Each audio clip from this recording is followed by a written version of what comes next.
Hello everyone, welcome to the THR show. My name is Osasu Paul Azino.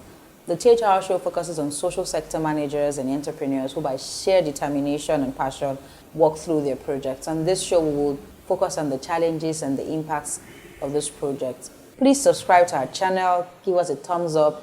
If you have questions, comments, suggestions, or people you would like us to interview, please drop a comment below.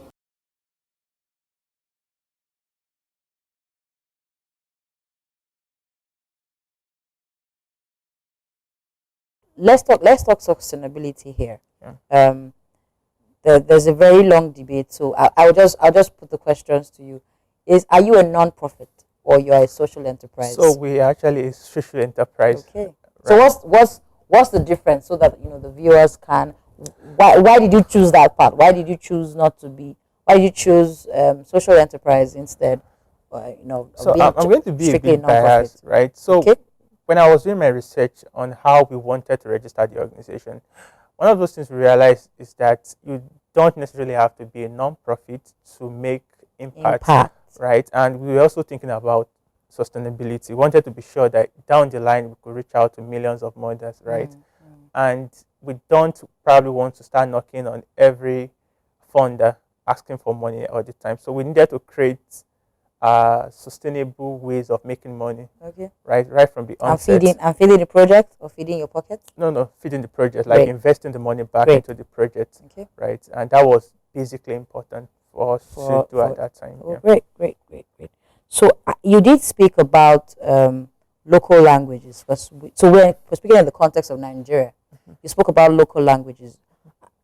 Are you saying that your apps are translated to local indigenous Nigerian dialects? So, and how many? Yes. So how many so far? Yes. So what we did basically was the local contest, right, is basically for the SMS and the voice call. Okay. So we worked with several partners to build those contents and then translate them. Like, we found the best guys around, because, for instance, when we were translating to Hausa, we realized that it was important to be culture conscious, right? You don't just give any translator to do that. You want to be sure someone who understands Hausa, understand the people, and understand the culture, right? And we realized that actually worked well. And we also feel like when building a social enterprise, one key factor is inclusiveness, right? And that's why we also thought about doing that. And it worked, because some moms definitely don't know how to speak English language, but they understand their language better. And yeah. So what dialects can we find your mobile app? Or so for the SMS and voice, we have Hausa, we have Yoruba, but we found it a bit hard to do Igbo. So I'm sure that's a project you're working on. Exactly. Oh, great, because we don't want to leave our Igbo brethren. I think it was a bit hard, right? And for what we actually understood about Igbo language, it was hard for us we actually had different translations. So at some point, it was really very hard for us to get a translator that could do justice to that. Okay. But so I'm thinking that this should be like a Pan-African organization. So you're thinking of more dialects to add up, and not just stick with Nigerian indigenous dialects. Okay, great. So now in this journey, you have shown like a very bright star. I want you to talk about the process. So you started, but I know that you're not the same person who started in terms of capacity building. So what are the opportunities that have opened to you because of the work that you do? So like everybody knows, like, entrepreneurship is a very lonely journey, and at every point in time, you want to be sure that you surround yourself with people who can actually help in the process. Like, you want to be sure you have the right team, the right people, the right mindset to carry on.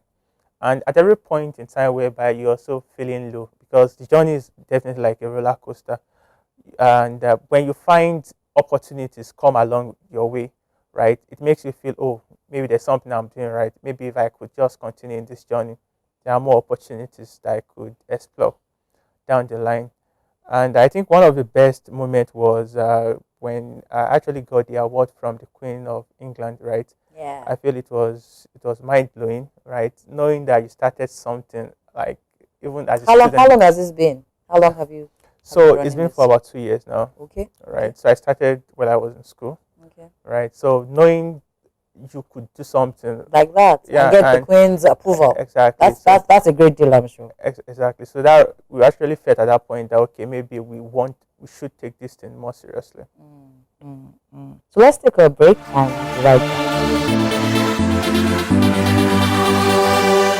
Before the break, you were talking about the lonely journey of being an entrepreneur and some of the awards that have come to you. I know that that's one, and you're really being modest because I know I followed your progress, and you've won several awards. You've grown capacity wise, and so you can better run the organization that you have so glowingly talked about. So I'd like to know what challenges are there that face you in the Nigerian context, as it were. Like a friend of mine will always say, it's hard work running a business or a social enterprise or a non-profit in Nigeria. Or anything for that matter. Exactly. So, for instance, you have to think about getting people with the right skills. You want to get passionate people.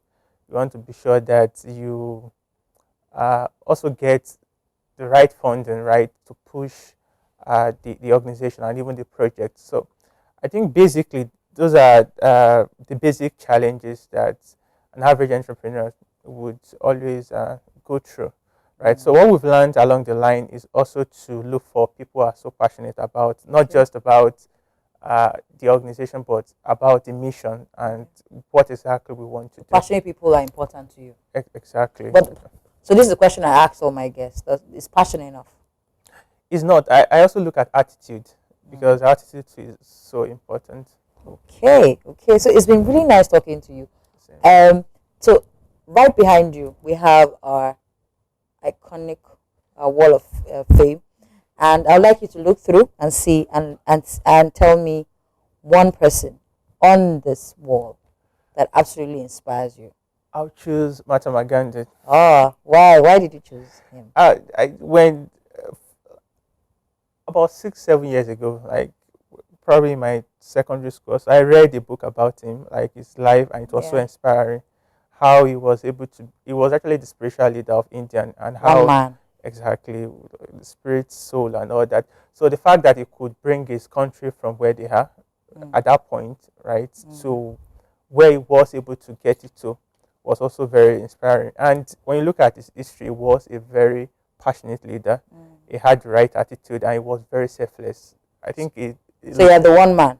Are you a one-man army, or you're a man? No, he had lots of. No, I mean you. Are you a one-man army, or you believe in partnerships and collaborations? Partnerships are very important. But it's important to also start and not wait for people. Exactly. Thank you so very much, Larry, for coming on our show. Thank you so much for having me. It's been a great conversation with Larry Adeloye. It's exposed to us what one person can do. One person can reach thousands of people. So you're sitting back there in your homes and you're wondering, what can I do? Start something that generations will remember you for, like Mahatma Gandhi. Till I see you next time.